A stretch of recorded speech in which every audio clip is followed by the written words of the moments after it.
Décision Plus est au service des investisseurs boursiers depuis 1987, au tout début de l'autonomie boursière. Notre logiciel de graphique Market Vision Plus et notre logiciel de code dynamique Trader Plus en ont fait sa renommée. Nous sommes encore ici parce que nous évoluons sans cesse et que nous servons bien nos clients. Découvrez nos produits et services spécialement conçus pour l'investisseur actif et autonome dans la boutique Décision Plus. Le logiciel de graphique Market Vision Plus est en français. C'est le logiciel le plus utilisé par les investisseurs de chez nous. C'est lui que vous voyez dans le feu de l'action. Trouvez, classez et analysez plus facilement avec cet outil sans pareil pour suivre la bourse et prendre les meilleures décisions. Gardez vos titres à l'œil avec Market Vision Plus. Consultez la boutique Décision Plus pour en faire l'essai pendant 10 jours sans aucun frais, c'est garanti. Laissez-nous vous guider pour analyser la bourse et prendre vos décisions. Les analystes de Guru.tv feront tout le travail pour vous. De minute en minute, nous classons les titres selon leur situation technique. Nous révélons les signaux d'achat et de vente. Nous publions des recherches poussées et nous prodiguons des conseils en temps réel. Ça commence avant l'ouverture et ça se poursuit jusqu'à la fermeture des bourses. Profitez de chaque cycle boursier avec Guru.tv. Trader Plus, l'instrument du day trader. 50 codes qui clignotent en même temps. Autant de listes que vous voulez. Graphiques à la seconde. De 3 à 30 graphiques. Des alarmes à volonté. Des listes de codes préparées. Des modèles graphiques préparés. Prêts à faire feu. Achetez, vendez avec Trader Plus.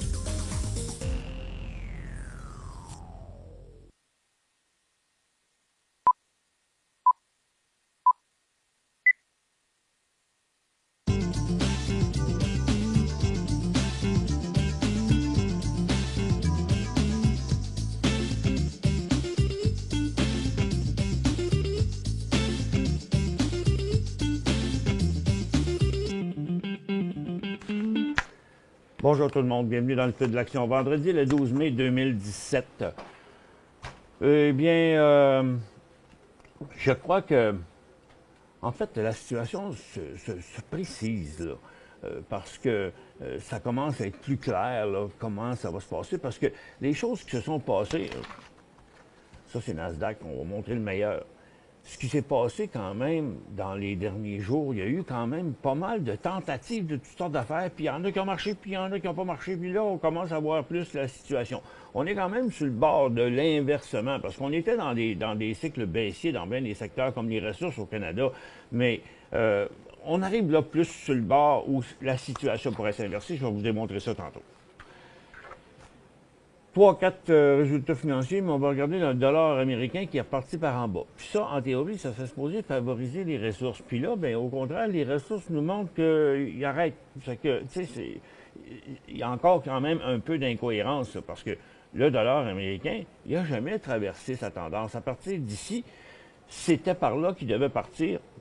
Puis c'est ça, toujours dans un graphique qui conforme, qui confirme l'inversement d'une tendance baissière en une tendance haussière, c'est lorsqu'on revient, on arrive ici premièrement, c'était une tendance haussière qui s'est achevée. Vous voyez, double sommet, quand on repart par là, et la tendance est rendue comme ça. OK? Ça fait que ici, ça a été une petite tendance. Lorsqu'on a reviré de bord ici, cette courte tendance-là d'un cycle et quart à peu près, là, quand ça a reviré de bord ici, là, on a confirmé pas rien que la petite tendance, mais une tendance à plus long terme. Puis si on extrapole cette ligne-là jusque-là, bien, elle est rendue là, cette ligne-là, bien avant que le graphique ait fait tout ça. Puis encore une fois, rendu ici, c'est là qu'on revire. Donc ici, c'est un cycle, première journée de cycle baissier dans une tendance baissière. Par contre, un autre phénomène plus à court terme, lui, qui est la formation triangulaire négative. Les vendeurs ont arrêté de vendre là, mais ils s'en vont là encore. OK? Donc, pour l'instant, les acheteurs vont toujours moins haut à chaque fois. Donc, le dollar américain est sur une pente descendante quand même. Et puis, là, on va revenir à tester ce mouvement-là. Bien, ici, en descendant, ça devrait favoriser les ressources à la hausse, rappelez-vous de ça, mais pourtant, le pétrole, là, il descend. Et puis, l'or, lui, n'a pas monté tant que ça. C'est les titres aurifères qui ont monté parce qu'il y a eu plus de confiance là-dedans. On reviendra là-dessus sur le phénomène là tantôt. On va aller, premièrement, pour les résultats financiers d'ici Penny, qui fait suite à Macy's aussi. Là, hier, il y avait moins 23 cents. Puis là, il y aurait plus 6 cents. Il est en baisse, pareil, avec 3 de baisse des ventes. Nordstrom, 27 cents à 46 cents. C'est donc bien bizarre, cette affaire-là. Il y avait 27, là, ils disent 46, 2 d'augmentation des ventes. Le titre tombe comme une roche, ce qui n'a aucune logique dans cette histoire-là. En tout cas, il n'y a rien de négatif, il n'y a rien de positif du côté de cette compagnie-là. On aurait bien beau rêver à essayer de profiter d'un rebond ici, là, mais regarde, quand tu parles de tout est négatif, ça descend à court terme, ça descend à moyen terme, puis ça descend à long terme, là, ben, il manque une couple de critères intéressants là-dedans. Et puis, ArcelorMittal est en chute aussi, avec 5 cents de mieux, de 5 à 56 cents, 10 d'augmentation des ventes. Puis, le titre est en signal baissier, disons-le, en tendance baissière. Première journée de cycle baissier dans une tendance baissière. Fait que ça, c'est pas positif pantoute. Amaya continue sa lancée d'hier, 51 cents à 56 cents, les résultats financiers aujourd'hui qui ont sorti. Mais ça m'a tout l'air d'avoir ouvert en hausse puis redescendu tout le long. Exactement, c'est ça qui est arrivé. Puis ça arrive souvent. C'est pour ça qu'on n'achète pas les titres qui font des gaps comme ça le matin, surtout pas sur une nouvelle. Et puis là, finalement, les acheteurs ont réessayé à plusieurs coups, mais regarde, c'est les vendeurs qui l'ont emporté, 4 lignes, puis encore une coche par en bas, puis ça va complètement redescendre. De toute façon, c'était... donc, je pense que c'est une grosse prise de profit qu'il y a eu aujourd'hui, tout simplement, sur ce titre-là. Westport Fuel System, moins 15 cents à moins 12 cents, perte un peu moins grosse. Le titre n'est pas décollé, mais c'est quand même une belle formation parce que le titre, il est en inversement de sa tendance baissière sur une double résistance ici, mais ça va y manquer, ça va y prendre quelque chose de plus solide. Par contre, c'est pas un titre que plein de monde peut transiger, mais transiger, c'est un titre qui fait pas de volume.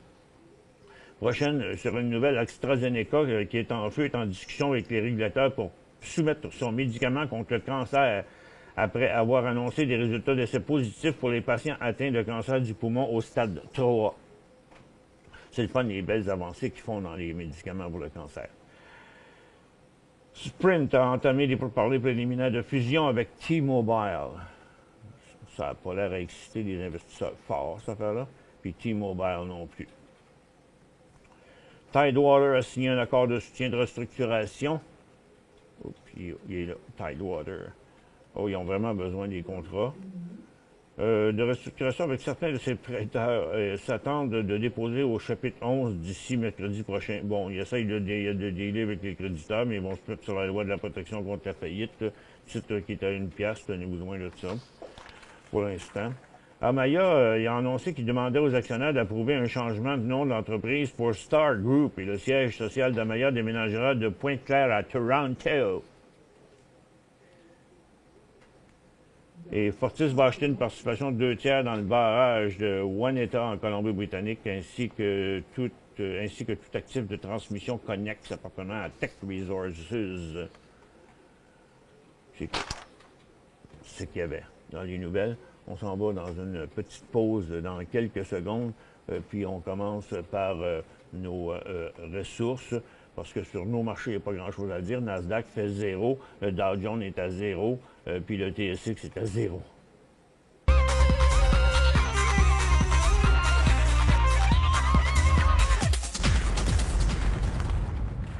Bon. Fait que je vous montrais tantôt à très court terme le pétrole, on revient là-dessus. Vous voyez sur un graphique d'un an ici, le dernier rebond qu'il y a eu, bon, ça s'est tout passé sur la rencontre des membres et non-membres de l'OPEC qui ont dit bon ouais, on va garder la dernière la réduction pour toute la première moitié de l'année, ce qui s'en vient, ça c'est comme juillet.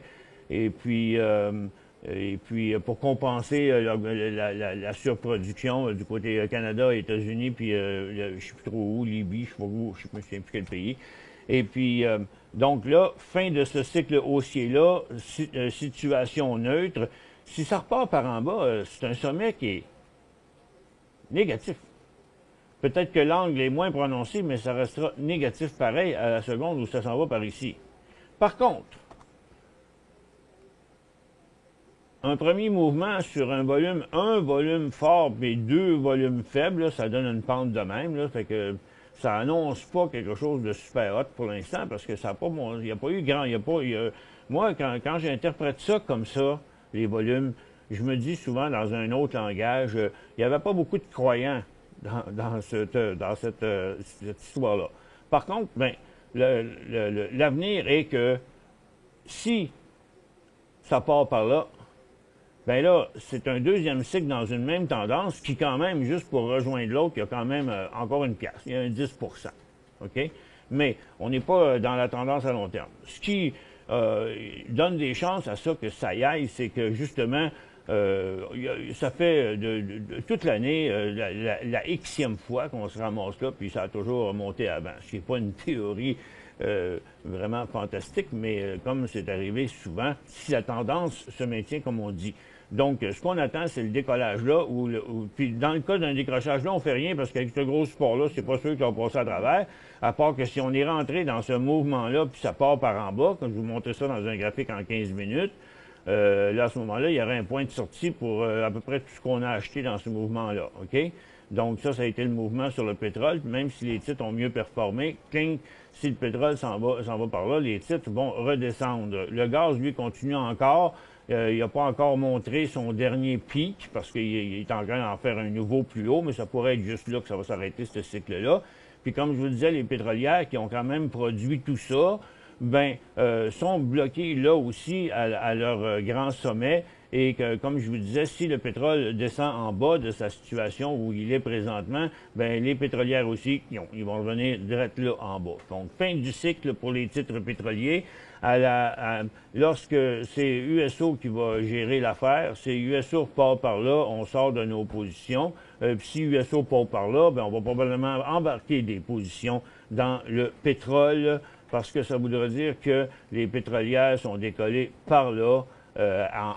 Puis ils vont inverser la tendance à moyen terme ici, ce serait là. Voici l'explication pour le pétrole. Et maintenant pour l'or. L'or qui n'a pas monté beaucoup non plus, puis les titres orifères qui ont produit encore plus que les titres pétroliers. Remarquez ça encore une fois ici.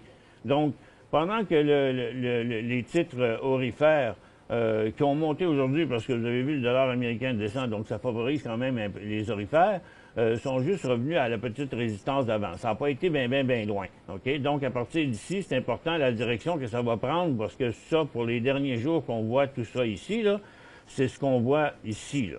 OK? Toute cette descente-là, puis cette barre-là ici, c'est celle-là, puis cette descente-là ici, c'est celle qui vient de loin là-bas. Ça fait que là, la direction là ou là va faire toute la différence aussi. Par là, on peut juste sortir des positions qu'on aurait embarquées ici. Même s'ils ont été achetés dans ça, qui ont monté pas mal, si les orifères, l'or repart par en bas, les titres vont faire pareil. Ils ont plus monté que les titres, mais ils vont plus descendre que l'or. Ils ont plus monté que l'or, mais là, ils vont plus descendre que l'or, puis ils vont revenir ici. Ça fait que les titres que vous avez achetés là, c'est plus que le temps de prendre un profit direct là à cause de la situation dans laquelle est l'or. La même chose du côté des pétrolières. Il faut essayer d'avoir une vision en avant. Donc, pour d'ores et déjà dire, si on est capable, même si le profit n'est pas trop gros, on en prend un maintenant. Si ça repasse par ici, comme vous voyez le support précédent, dans n'importe quel titre pétrolier, ça va être comme ça. Le support précédent, sur un graphique en 15 minutes, très facile à identifier, il est ici. Donc, on prend un profit ici, puis on sort ici. Si jamais il passe ici. Sinon, on garde, parce que ça part par en haut. OK? Même théorie là, sur à peu près n'importe quel stock. Là. Ils ont toute la même formation parce que ça a été un mouvement de secteur et non pas vraiment un mouvement attribué à un titre, là, OK? Regarde, peu importe. Kinross, c'est un exemple bien connu. Donc, Kinross, c'est ici. Donc, le point, si vous êtes entré au début, là, à 5,30 dans ce coin-là, bien là, il est plus que temps de prendre un profit à 5,55, à 5,65, puis à 5,50, à 5, ça c'est quoi? C'est 5,50, ce serait le prix de sortie. OK, là, l'explication maintenant pour l'or. Puis les mines, ben c'est la même affaire. On achève un rebond, là, puis qu'ici, il repart à descendre là, ça va même accélérer la tendance à la baisse, comme vous pouvez le constater ici, là, OK? Donc, tendance qui sera partie de ça à ça, là. Donc, Norton Dynasty continue à être très volatile dans ses journées, toujours dans sa pente, dans un creux actuellement. Je reviens là-dessus tout de suite après la pause. Pour joindre Michel Carignan et son équipe par courriel, écrivez à michelcarignan@decisionplus.com. 5 bonnes raisons de gérer vos investissements avec Banque Nationale Courtage Direct. Des frais de commission fixes à 9,95 en tout temps pour tous les clients et à partir de seulement 6,95 si vous êtes un investisseur actif. Aucun frais d'administration annuel si vous détenez plus de 20 000 $ dans vos comptes. La possibilité d'ouvrir des comptes enregistrés en devise américaine. Des outils performants afin de faciliter vos prises de décision. Un service à la clientèle primé et un niveau de satisfaction parmi les plus élevés de l'industrie. Pour en savoir plus, visitez le bncd.ca ou appelez-nous dès maintenant. Décision Plus est au service des investisseurs boursiers depuis 1987, au tout début de l'autonomie boursière. Notre logiciel de graphique Market Vision Plus et notre logiciel de code dynamique Trader Plus en ont fait sa renommée. Nous sommes encore ici parce que nous évoluons sans cesse et que nous servons bien nos clients. Découvrez nos produits et services spécialement conçus pour l'investisseur actif et autonome dans la boutique Décision Plus.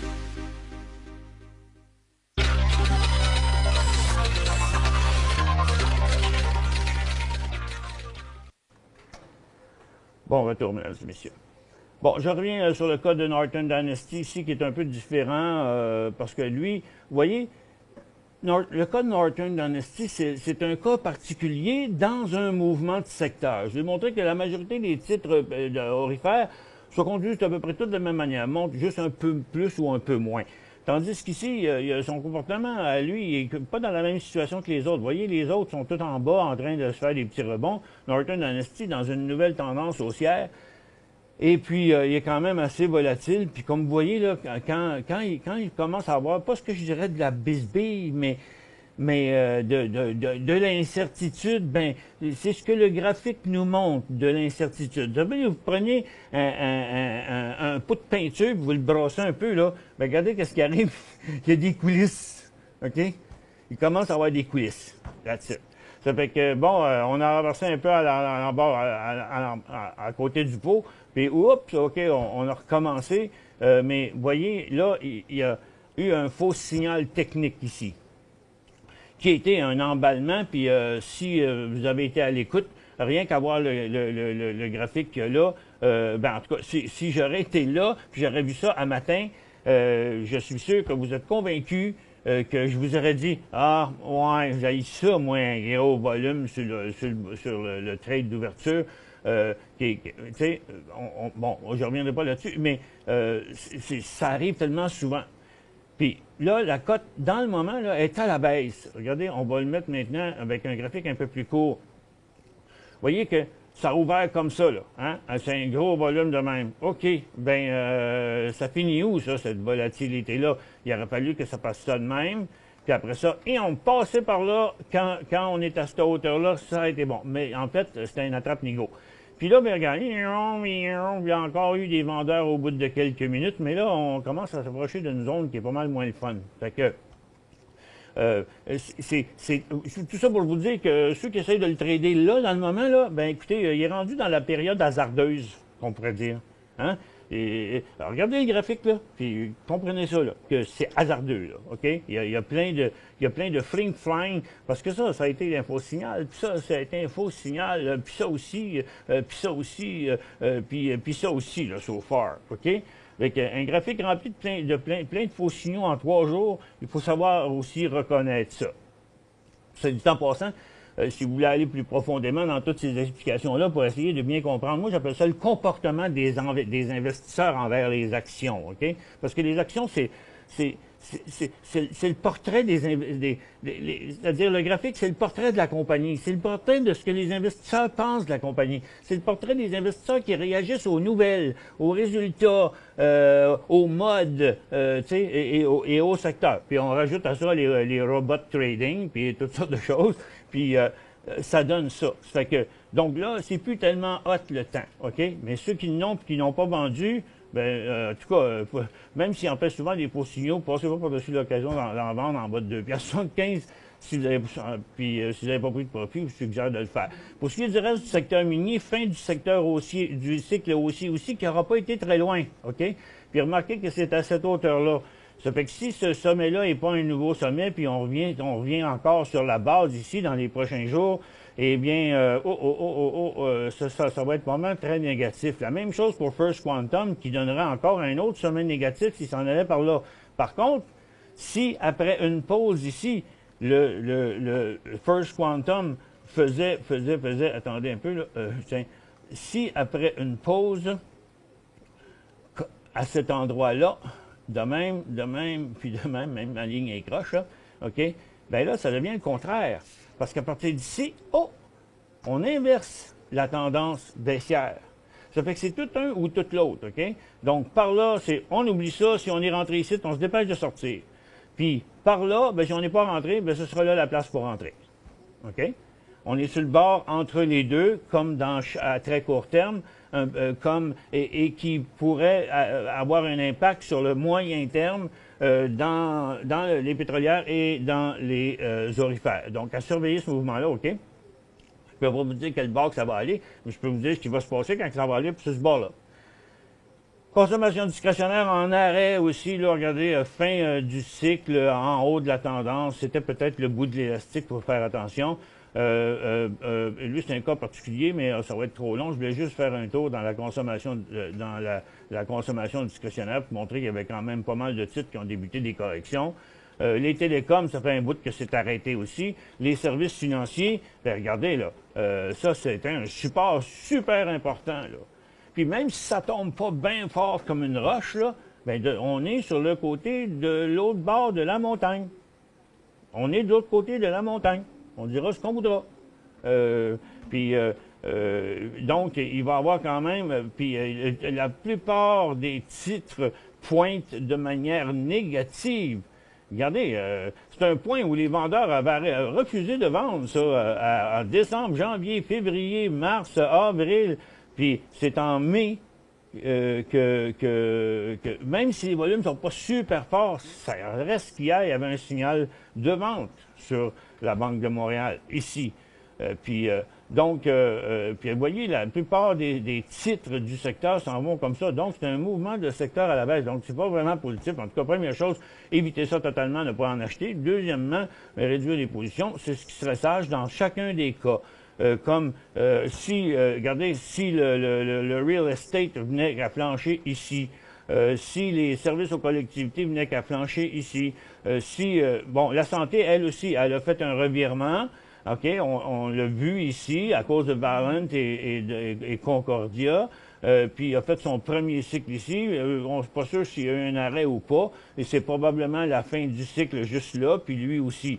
Fait que, donc, pour ceux qui veulent acheter là, dans la tendance haussière, bien, seulement si ça repartait après une pause plus longue par là. Parce que ici, ce serait une autre paire de manches. Mais on est entre les deux, là. Le train est déjà passé dans ce cycle-là. Pour Valent, c'est pareil. On est dans la même situation-là. Puis ça inverse le cycle. Ça le reprendra. Il reste encore quelques minutes. Il me reste quelques questions. Je ne vous ouvrirai pas la barre de questions aujourd'hui. Je peux juste vous dire qu'on a un cours d'analyse technique le 16 mai, en ligne toute la journée. Si ça vous intéresse, vous savez quoi faire.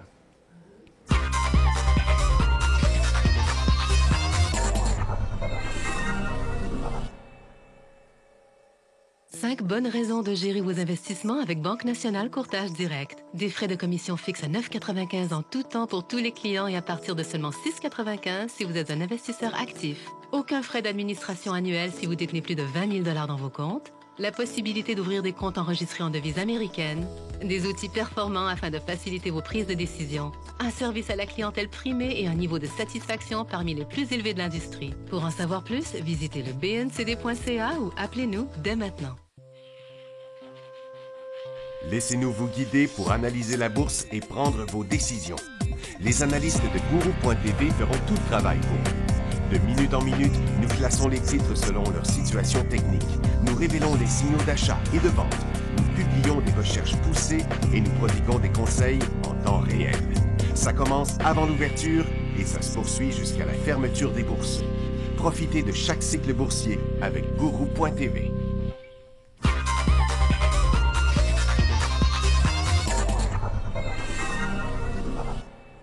Donc, en 30 secondes, pour résumer la situation des marchés, c'est qu'à très court terme, Nasdaq est sur son sommet, mais neutre. Le Dow Jones est sur son double sommet, mais complètement neutre, entre deux directions. Si ça part par en haut, c'est très positif. C'est un double sommet pour le Dow Jones. Puis le SPY aussi, pareil. Mais de l'autre côté, c'est une autre paire de manches. Donc, tous les marchés sont neutres.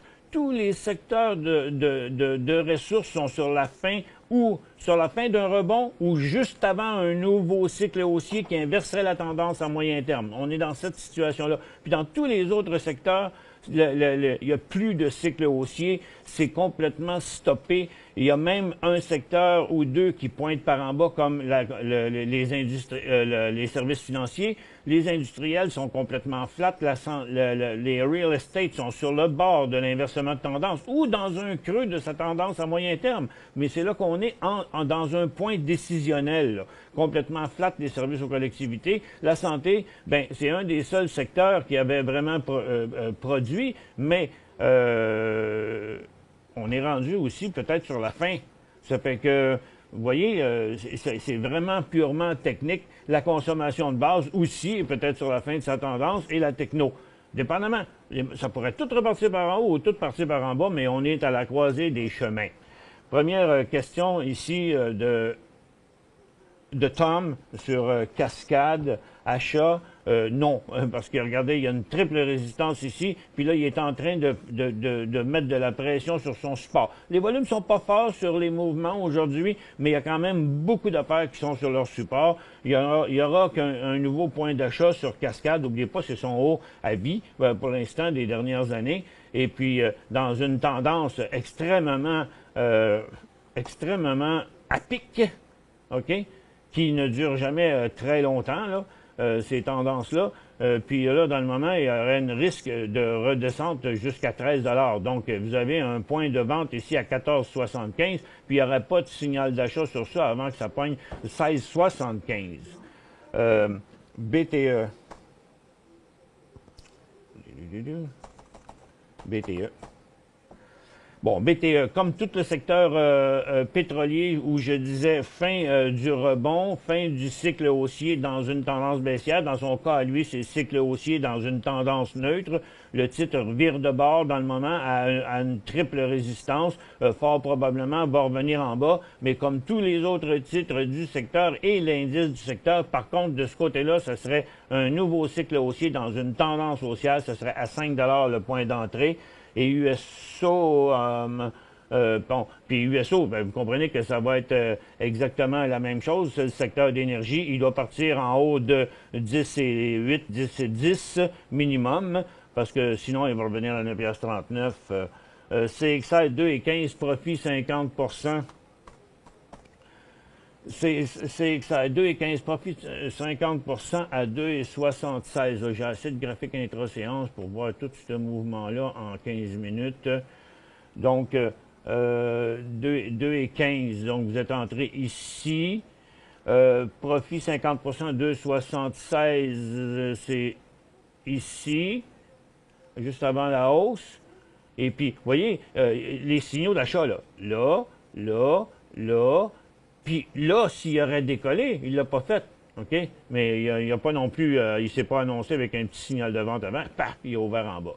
Ça fait que, là, vous dites, pour le reste. Bien, pour le reste, regardez, mon cher, facile, comme ça, OK? Votre point de vente est stop à 1,90. Mais ça, c'est en bas de votre prix payé, comme ça l'est dans le moment. Mais par contre, dans le moment, à très, très court terme, il montre quand même une possibilité. Parce que son plus creux était là. Maintenant, il est sur un plus creux plus haut. Et un creux plus haut, je veux dire. Et puis, dans le moment, c'est là ou là. Donc, vous pouvez la flusher à 5 cents de perte. Vous avez fait des gros profits de l'autre bord. Mais vous pouvez la garder aussi. S'il repart par là, vous pouvez faire jusqu'à 2,25, 2,75, mettons à peu près. CNR Toronto. CNR Toronto. Vous avez ça à 99,50, puis il vaut 101 piastres. Il ne vaut pas beaucoup d'argent. Le problème, c'est qu'il y avait un signal de vente dessus. Vous dépasseriez rapidement le prix payé. Mais d'un autre côté, son support est plus haut que le précédent. Il est à sa résistance. Tant qu'il ne traverse pas par en bas, il est très volatile aujourd'hui. Tant qu'il ne traverse pas les 101, comme vous avez payé 99, je mettrais un stop à 100 piastres et 50 cents, mettons. Dois-je vendre à 104? Oui, je vous dirais que oui, prenez un profit s'il va à 104, mais là, vous n'êtes pas en train de vous demander s'il va aller à 104, mais plutôt s'il va aller à 102. OK? Parce qu'il n'ira pas à 104 sans aller à 102. Il y a une résistance ici, là, 102,5 même, là. OK? Pour l'instant, ce qui est important, c'est protéger un peu ce que vous avez, puis jamais le voir en perte. Pensez pas qu'un titre, même comme CN, pourrait pas venir faire une correction jusqu'à 97, là, puis 95. Ça s'est vu souvent. Regarde, quand on est ici, on pense qu'il va aller là. Oui, mais dans les tendances, il y a des sommets, il y a des creux. OK? Protégez là votre position pour l'instant. SVC, il y aura un beau signal d'achat lorsqu'il va passer 3,30. Vous l'avez à 3,2. Gros volume le 9 mai, prendre un profit maintenant. Vous savez que vous vous sécurisez si vous prenez un profit maintenant à 3,19. Vous avez payé 3,2, vous avez fait 17 cents de profit. Puis votre coût de revient va partir de là à là. OK? Fait que à ce moment-là, prenez un profit ici, puis mettez-vous un stop-loss, genre à 3 piastres et 5. Je vais répondre à 2-3 autres questions. C'est rien que ça qui reste, c'est la fin. Yellow Media, Y, 500 à 8 et 10 le 20 avril. Aïe, aïe. OK. Moi, cette compagnie-là, depuis que je l'analyse, que c'est toujours des histoires d'horreur comme ça qui arrivent à cette compagnie-là. Écoutez, ça va vraiment pas bien dans leur cas, parce que quand vous regardez le graphique ici, là, ce serait un super beau petit trade peut-être à court terme, là, s'il part par là, mais s'il part en bas de 5 $, ça veut dire que ça va mal en titi. Il y a un signal de vente en bas de 5 $ là-dessus. Puis SCS, Savaria, est-il essoufflé? Il sera essoufflé quand il traversera des supports, OK? Pour l'instant, si vous l'avez, gardez-le si vous l'avez, dépendamment du prix que vous avez payé. Sinon, prenez-vous un profit à court terme. Pour l'instant, il n'y aura pas d'inversement, à moins qu'il touche 14,60. Puis il est encore très, très beau, là. Il est encore très beau. Juste son dernier cycle qui s'est annulé, mais tu sais, tant qu'il ne traversera pas par là puis par là des supports, il n'y a pas d'inquiétude. Support pour RY, dernière question. Drette là, mes amis. Il a même passé à travers juste avant de revenir presque revenu. Vous voyez, il a passé son support à très très court terme qu'on voit ici et ici. Puis là, il est dans un rebond, mais toute rechute à la baisse le maintient dans son cycle baissier. C'est très, très négatif de ce côté-là. La question, c'est si vous en avez, vous devriez probablement réduire parce que tout le secteur donne un signal négatif. Merci à tous d'avoir été avec nous encore. Je vous souhaite une excellente fin de semaine. On se retrouve lundi.